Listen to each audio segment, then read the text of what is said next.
Hello guys, for today's video, nandito tayo sa Pututan Cemetery. Ayan, dito sa Iloilo. Kasi meron dumating na family from Manila.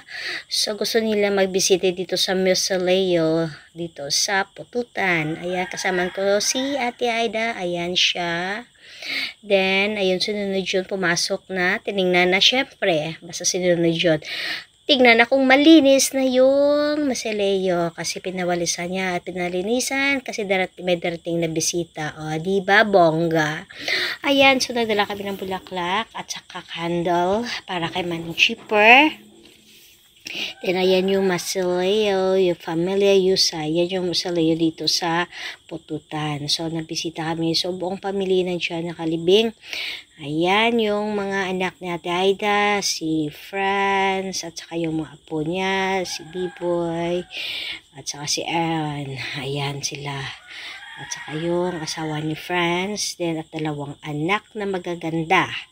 So, nandito kami ngayong araw guys, kasi matagal din hindi sila nakapagbisita. So, tuwing pupunta sa ng Iloilo, they make it sure that they going to visit sa dito sa mausoleo at saka pupunta din sila doon sa Balantang Cemetery. Dumaan din sila doon sa kay Mami Marlona Dipakit and the rest of the family. So, they make sure talaga na magbibisit sa cemeteryo.